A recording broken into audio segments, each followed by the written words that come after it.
In over 3 decades, I've learned that truly great car dealerships are only great because of one thing: leadership. So I'm sitting down with the great men and women inspiring automotive on TimTalks, automotive leadership and beyond. Welcome, everyone, to yet another episode of TimTalks, leadership and beyond. And I am particularly fired up today. I have a gentleman that I have known for several years now. And, you know, we talk about it here a lot. We talk about what is it like what do people say about you when you leave the room, right? What kind of energy? What is it, positive, or are people like thanking God that you left, right? So, you know, we are honored to have the one and only David Long on Tim Talks today, and just so encouraged by what you are doing, trying to do and doing in the space. I'm a big believer in pouring into people, and once your people are better, then magically your business is better. So David Long, welcome to Tim Talks, and thank you for the time, brother. Tim, I'm pumped to be here, one, because I love you, and it's great to talk to you. You've poured into my team, you've poured into me, you've made me better, so I'm happy to be here. Awesome. Thank you, brother. Well, let's just get right into it, because a lot of people, I think, you know, in my travels and the whole idea of this podcast, look, there's a lot of podcasts out there, but I wanted to specifically hone in on, in the world of social media, in the world of, you know, people, you know, look at my life, look how great everything is. But at the end of the day, I have the privilege, and now you do too, and we're going to unpack that a little bit. I have the privilege of going into almost one or two dealerships or dealership groups every single week, watching, observing, trying to consult, trying to make, and there's one constant, you know, common denominator, and the dealerships and the dealership groups that are thriving and growing, it's because of leadership. It's not debatable. Hence this podcast. So if we can take, you know, the best leaders, in my opinion, in the space and pour into this podcast to where somebody can get better, that's good. So let's just dump right into it, David. How did you get in? Let's start, because a lot of people see you, they see you at conferences, but I think a lot of people would like to get to know you a little bit better, and maybe people don't know your story. Let's go way back. How did you get into automotive in the beginning? So my brother, our middle brother, has been a dealer for 45 years. Okay. Matter of fact, he's just retired, sold his businesses to his son. And that's how I started in Cleveland, Ohio, many, many, many years ago. I did not. See, that's why we do this. I had no idea you're from Ohio. Oh, do you see this behind me? I take OH. Anyway, that's a whole other issue. Huh. You know who I was talking to on Saturday? Who? Shelley and Urban Meyer. Wow. Of course you were. Of course you were. For you, those of you who don't know, Urban Meyer is the championship winning coach at Ohio State. And he was at this little school down south too. But anyway, that was incredible. Awesome. So you started selling with your brother, or how did that start? Started detailing cars for him, and then he let me sell some cars on weekends. Yeah. And there you go. That's awesome. Where it started 42 years ago. Yeah, that's unbelievable. You know, the older I get, it's so funny. Well, it wasn't funny. I was at a conference this weekend, and Carrie Wise, now she's with Lot Links, great human being. She's like, I'm going to do an exercise, and she's like, everybody stand up, and everybody stood up, and she's like, if you've been in the car business 10 years or less, sit down. Then she goes all the way up, and I'm my table's in front, and it goes to 35 years, and she's like, Tim, and I don't see anybody behind me. She's like, Tim, you're the only one standing. I'm like, oh my God. I went from being the youngest guy in the room to the oldest freaking guy in the room. But I'm at 37 years. You at 42, you beat me, brother. So that's awesome, man. Let's jump into Hansel. So you get into your automotive group. That was 2019, 20 maybe, if my memory serves? Yes, I've been here a little over 6 years. Yeah. Awesome. Love it. So in 42 years, this and 2 other groups in 42 years, I've been incredibly blessed, Hansel being one of the 3 best on the planet, guaranteed. You know, I would love to spend some time on that. You know, there is a lot of jumping around. You know, when I was at behind the desk, you know, I was at a Toyota store for 8 years, a Lexus store for a little over 10 years. I didn't jump around. I mean, I think that's an anomaly now. I mean, the fact that you get in someplace, you plug in, you continue to grow, you continue to pour into your people, and I think that's incredible. What are some of the challenges that you face and some of the wins? Because I want to get into pandemic of positivity too, and a few other things. But you as a leader, what are some of the things that, if I'm a new sales manager, and again, ladies and gentlemen, David's resume speaks for itself.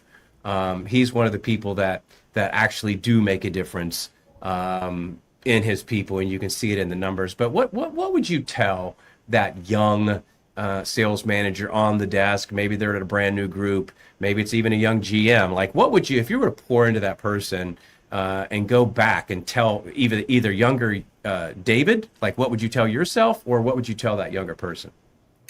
All in, just to be all in, Tim. What I notice a lot is there's too many dabblers, right? Too many people that try but don't completely commit. And I don't know that I've ever seen anybody succeed at a high level that didn't go all in. I mean, be a maniac, especially in the beginning. Like, I think it's the key to success. So I have 16 dealers that I consult for as well. It's so clear to me on the dealer group that I run and the dealers that I consult for, who's going to win, who's going to lose after like 3 conversations. I almost automatically know.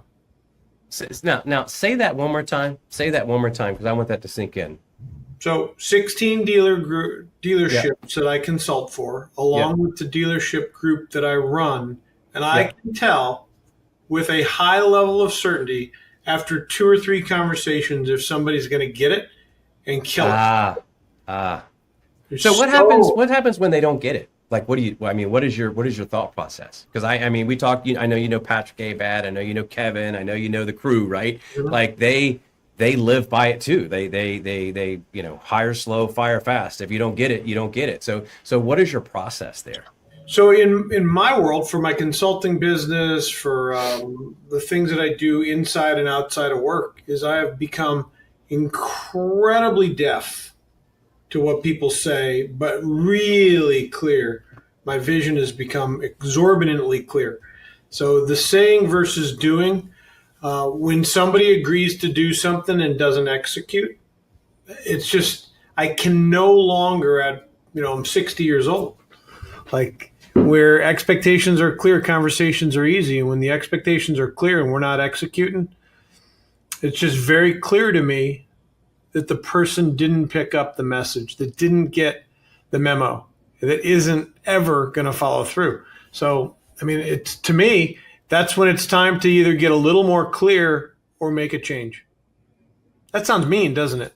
Yeah, I mean, but it literally, it's tough to do. In fact, we had to do, that last year. And, you got to look at your business, and you got to look at, what's working, what's not working, and you got to do the best thing for the business. And sometimes, there has been, I can remember back in the store, there has been some times where, on a couple occasions that a person was not working out on the sales floor. And 2 occasions in my career, they became one of the best service writers. So I think that seeing, a person's gifts, and being able to pour into that person is a rare trait, because we're so quick to make immediate judgment. I think by analyzing that process and making sure that can this person fit someplace else, and I know you've done that multiple times. What let's get into, and I know I'm jumping around, but there's so much to unpack here in less than 30 minutes. I want to talk about something that's near and dear to my heart, and that's number one, gratitude. And I think gratitude and positivity is it's different, but gratitude equals positivity. I think. So let's talk about, because I can remember in the early days and meeting you on Clubhouse, especially during the pandemic. Let's talk about the pandemic of positivity, because you go on any social media and you see the hockey pucks around some profiles, but let's talk about that for a second. What's your vision there? So kind candor, right? Making sure that we're from a pandemic of positivity. Let me tell a story about pandemic of positivity. Please. So 500 employees, the pandemic happened, and the ownership and I made a decision that we were going to close the business. And inside of that decision, we didn't know if it was going to be 2 weeks, 2 months, or 2 years. Nobody knew. So we released everybody, Tim, and it was one of the hardest days of my life. I at home on my whiteboard, I saved all the people that we were going to be bringing back. We were going to close down, release everybody, and bring people back one at a time. And I can remember all the things that were going on in the world that were incredibly negative, and nothing that I could see was positive. There was no silver lining. There was no hope for the future. It was just all bad from my perspective. And that's where I was standing in my backyard. I had just got done releasing 500 people. Right. And you don't just I didn't send out a blank, like, right, sorry, but you're no longer working for the company. It was like call. And it was a very difficult couple days. And then from there, I thought, how can I build now from that really terrible experience something positive? How could I start pouring into the world some things that would make a difference on a positive level? And that's where it was birthed. And then I gathered around some people like you that poured in. And as I was bringing people back, you may remember, every day at 3:00, we had an Eddie. And inside of that Eddie, we had people that just poured into the team about how we were caring for one another inside of the work and how we wanted to care for each other outside of the work.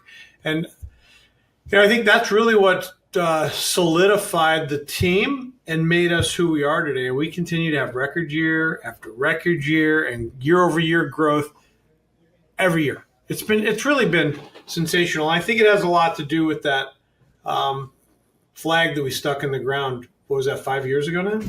I have, it's amazing that it's been 5 years. I wear that puck or did until my wife, I put pictures of my wife on there. I need to put it back. But now that makes perfect. I freaking wore it and never knew it because it was you, and I love being positive. So, it makes perfect sense. Pandemic of positivity. And I was one of the ones that had the privilege to pour into your people. You did. I think at least once. So, ladies and gentlemen, I'm just going to throw my hands up here in all seriousness. I mean, how many incredible leaders have to come on this podcast that you're listening right now, and success leaves clues. I can remember, and if you haven't watched this, David's an old gym guy. Well, I say old, I'm old too. We're both old gym guys, and we watch what we eat, and we try to stay healthy. And there's this Netflix special called Live to 100. David, have you seen that? I have. Yeah. But the most incredible, what I'm trying to get at is the most beautiful thing is, number one, ladies and gentlemen, success leaves clues. But the thing about, if you haven't watched it, watch it.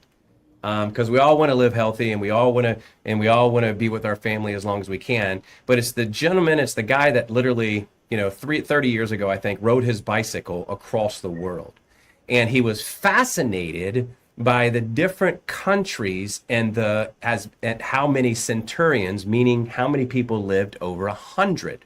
And so he started writing down, whether it would be Greece or, El Salvador, where there was a 104-year-old cowboy that got up at 4:00 in the morning and ran his cattle and then had a cerveza at 10 o'clock. Like, he was putting all these things together. And then he put a color wheel together, and they overlapped. So walking up and down stairs, faith, family, all these things intersected.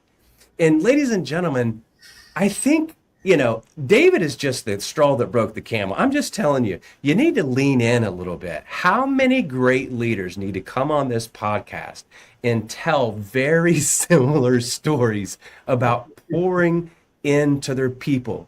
That just like that Live to 100, the color wheel is overlapping. You need to, a Mediterranean diet, faith, family, have purpose, going up and down stairs. All these things lead to living a long life. How many times pouring into your people, making sure that they have a purpose, pouring in, how many people have to come on here? But yet, we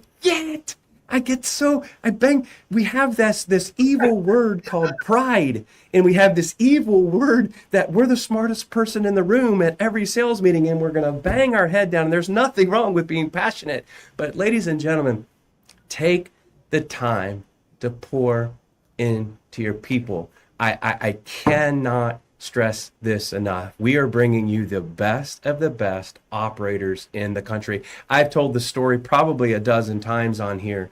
37 years ago, at 36 years ago, excuse me, at 17 years old, I was selling cars, doing well. The old guard, smoking and joking outside, got mad and intimidated, I guess, so they started spewing venom into my ear. And the sales manager, Dave, took it on himself to say, Tim, let's take a walk. It was a 10-minute conversation to where he walked me up the hill, poured into me, less than 10 minutes, and said, Tim, you have so much potential. You're doing a great job. Don't listen to the noise. And then he pointed at a house across the street. And it's not about stuff, but I'm a little hillbilly from Kentucky. But he pointed across the street and said, one day, you can have a house like that. I have a picture of that house. In fact, it's in this office somewhere. And my eyes got this big. But it was 37 years ago. It was a 10-minute conversation, and he poured into me, and here we are. David, talk about, I know, sorry I just went on a rant, but my gosh, I'm banging my head against the wall. I'm truly banging my head against the wall. The key is not the yeah buts. Yeah, but my people. Yeah, but my PMA. Yeah, but my brand. I'm selling this. Watch what happens. It's amazing how lucky you become. You just heard David Long, one of the best operators, in my opinion, across the country. Year after year growth, year after year record. And what does he do? Is he pours into his people. David, why are so many people, why pride is such an ugly thing? There's nothing wrong with confidence, but maybe help me unpack that a little bit. Success leaves clues. Talk to me, brother. You mean about holding people back? No, holding people from making those decisions inside their store. We have so many people that say, that may listen to this, or I've even, as I across the country, they give me the yeah buts. I just finished a chapter in the book called The Yeah Buts. Yeah, but my salespeople will never do that. Yeah, but I'm selling, Mitsubishis. Yeah, but I'm doing this. Yeah, but I'm doing that. And giving excuses why they can't, continue to raise the bar, continue to sell more, and continue to, make a difference. So why do you think that is? And I'm not being self-righteous here. I truly want to know your opinion, because success is right in front of them. I look back at my career and how many times, including right now, am I doing the yeah but? Like, how many times am I selling myself a story that just isn't true so I can feel better about where I am? I think everybody does that, Tim. I really do. So it's one of the reasons why I surround myself with people like you. Like, I just got back from a 20 group, and inside of this 20 group, there are people in that 20 group doing things that I didn't even think were possible. Now, if I went around a 20 group of people that were talking about how terrible everything was, which one would give me a better outcome? Mm-hmm. So it's about who I choose to be around, because I can't be around high performers, high achievers, people like you, and continue to stay like I am. Pretty soon you won't invite me back. Yeah. I have to start looking at how much more there is there. And those are the rooms that I go in. So I would be incredibly guarded on who I allow, like those guys that were on the point talking about how terrible things were and that were putting the venom in your ears. You were one of the lucky ones that had somebody take you off and say, don't listen to that. That's right. Most people aren't the lucky ones. And guess what they do? They listen to it. And then not only they listen to it, but they let it in. And then they start believing it. And then they talk themselves out of what could be an amazing opportunity. It's the reason why, and you may or may not know this, but my new book is coming out. Probably November, but for sure before NADA. And it's called Step Zero. Do you know what Step Zero is? Have you heard it? I'm getting ready to. I'm writing it down. It's attitude, energy, and approach. And it's step zero for a reason. It's before any other step. Because without the right attitude, without a sufficient amount of energy, and with a misplaced approach, no process in the world works. It just doesn't. You could have the most dialed process with the most belief, and if the attitude, the energy, and the approach isn't there, you're not going to get the result you're looking for. So I'm excited. You're going to have to come back on here. We helped Glenn Pash release his book. I'd love to have you back on here, put a link in here, and let's talk about it. I'm going to have you say that one more time. I wrote it down. Attitude, that's getting me fired up. I'm getting ready. I'm getting ready, as I tell my team, I'm getting ready to charge hell with a squirt gun. You know what I'm going to do? I'm going to send you, because everything I do, I have an LMS and there's videos for everything. So I'm going to send you all 3 parts of step 0 in video. They're only 2-minute videos. No, I'd love it. Part 1 is attitude. Part 2 is energy. And part 3 is approach. Without those 3 things, it doesn't work. That can I put them on the link to this podcast? Sure. On LinkedIn? Yeah. So Rob, the amazing Rob, people don't see the amazing Rob. He's behind the scenes and makes this possible as he puts my rumbling, bubbling stuff on air. Rob is amazing. There's no doubt. Rob is amazing. So we are going to put those links on this podcast. So if you just link that below, listen, at the end of the day, and we're not going to get political here, but I got so fired up, yesterday, probably try not to cry, but watching regardless of your politics, the Charlie Kirk thing yesterday, and every time I stop, wouldn't cry, then somebody else would punch me in the face. Yeah. But that being said, what an incredible life. Like him or hate him, he made an impact over millions and millions of people. And right now, I'm not going to get too sentimental, and I won't even get spiritual as I often do. But I'm telling you, man, I'm working on, as Maxwell says, I want to make a difference. I truly want to make a difference. We don't have to do this podcast, but we want to help. I want to make a difference with people that want to make a difference, doing something that makes a difference. David Long does something. We're just selling cars. Are you kidding me right now? We're talking to Joy. Lives. We're changing generations. Yes. I visited with a young man. Luckily for me, I'm in a glass office, so he saw that I wasn't with anybody. He walked in and he sat down and he told me his story about trailer park and where he lived and what this industry can do to take him from what he was used to and grew up with and all he knew to where it's just amazing what our industry can do for people. Amazing. I'm that guy. Yeah, I'm that guy. Yes, I'm a hillbilly from Kentucky. And answered an ad in the paper. Ended up at 17 selling cars. I went on a quick hiatus, and the service got hurt, got sent back, and it's all I've ever done. And it literally, but that was norm to me. Like I didn't, but most of my friends were in trailer parks. I'm in Kentucky, so this has been so good to me, and being able to pour into people. It's one of the few businesses, if not the only business, that you don't need a college degree, and you can make hundreds of thousands of dollars a year just going to work. If you just go to work. I had one coaching session this morning at 5:00, and it was all around ROT. Do you know what ROT is? Nope, I'm writing that down too. ROT is return on time. So I'll give it to you quick because I know we're probably close to the time. Now keep going. We can go a few minutes over. Rob won't pull the plug. Go ahead. So ROT, just think about it. If you have 10 salespeople and 5 sales managers, and they're punched in for 10 hours, you have 150 hours worth of time. What should you get back for 150 hours?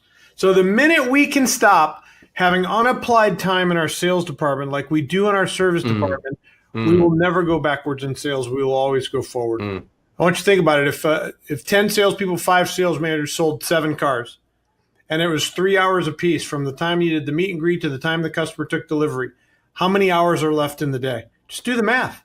You'll probably have 80 unapplied hours. And if you could just fill up the unapplied time with applied time, which means knowing what to do, how many phone calls, who to call, what to say, how many emails, what to say, who to send them to, how many text messages, what to say. Like, it changes everything. It's in my mind, it's so freaking simple. Eliminate your unapplied time with creative, engaging activity, and you will never go backwards in sales. You'll create your own economy. David, I'm being greedy. Is there a video on that one too, or no? Of course there is. It's called ROT. Yeah. I need that one too. We're going to put that in the link. Man, we are helping. Listen, y'all, you talk about success. This is Hansel and Gretel leaving cookie crumbs to find out how to get to where you're going, man. This is now I'm sitting here getting all fired up. It might be that it's a little bit of this iced coffee that I've been drinking, but man, my gosh.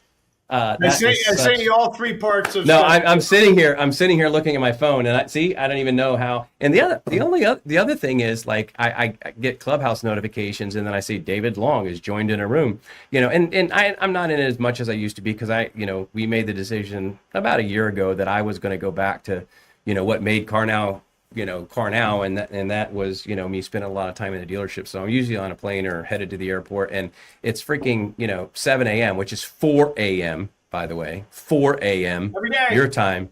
And the dude's always, he's freaking a 60 he said he's 60 years old, but he's freaking superhuman. And the only thing that's bad about it, it makes me feel like a schmuck because it's 7 and it's 4 a.m. and I'm like, freaking David's already in the room.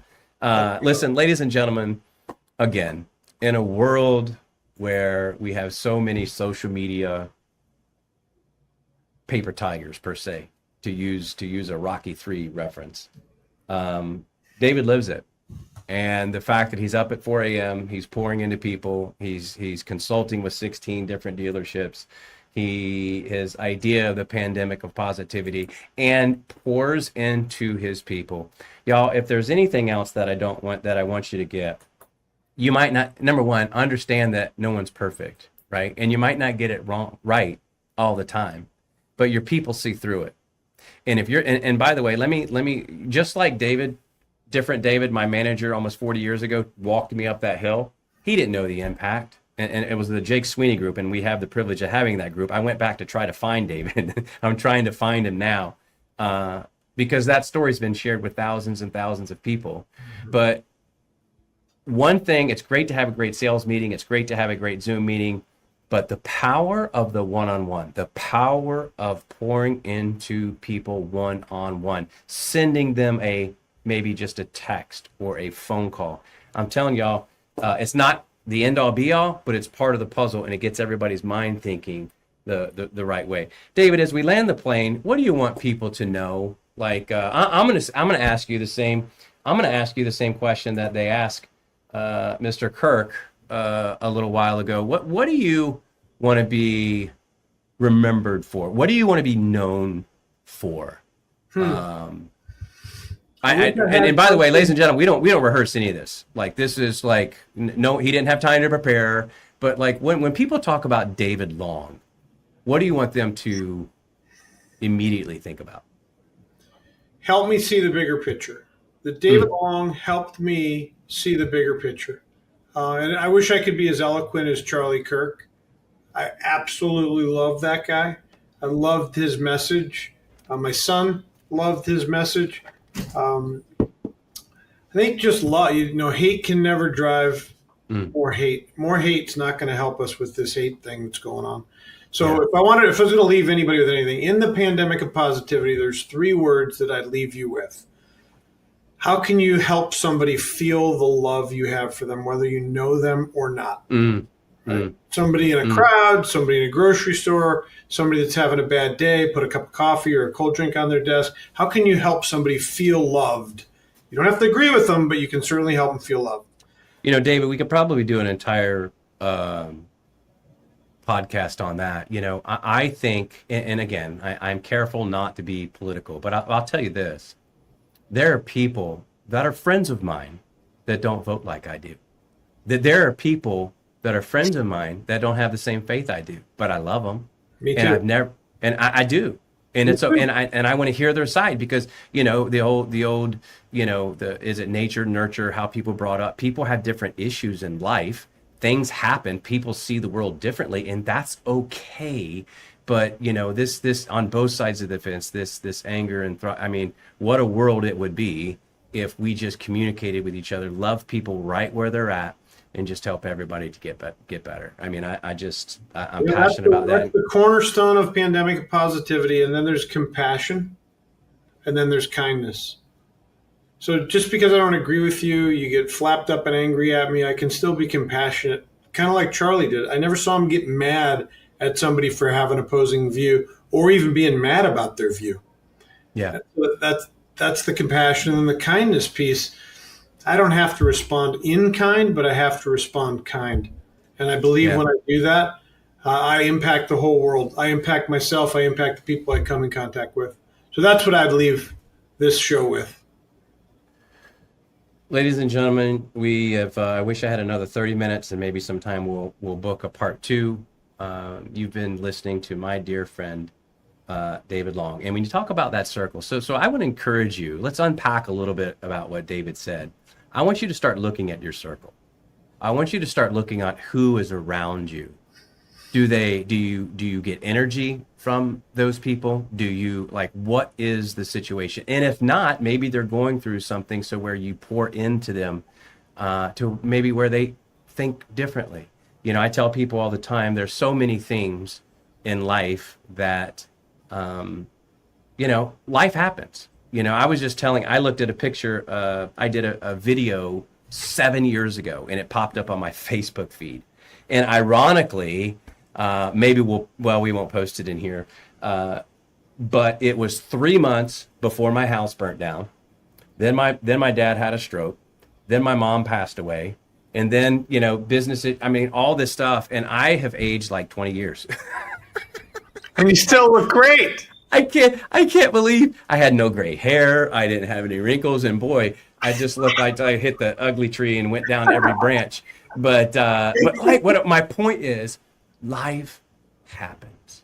Yeah. And we choose every day. I promise you, this is the key. Wake up, like David was talking about, a positive attitude. And I know it sounds cliche, and I'm telling you, every day I wake up, God, thank you that I can see this morning, that I can hear this morning, that I can breathe, that I can walk by myself unassisted.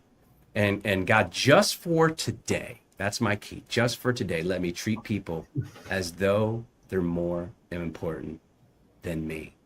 Ladies and gentlemen, thank you so much. I want that to marinate a little bit. I want that to sink in. As I said before, we are going to leave the links to attitude, energy, and approach, as well as return on time, ROT. We're going to put those links in on our website, on the TimTalks, as well as in the description.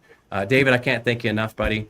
Let's get together soon, and hopefully out on the West Coast. Maybe we can grab some lunch or some dinner very, very soon. Ladies and gentlemen, out here. Thank you for your time. Thanks for having me.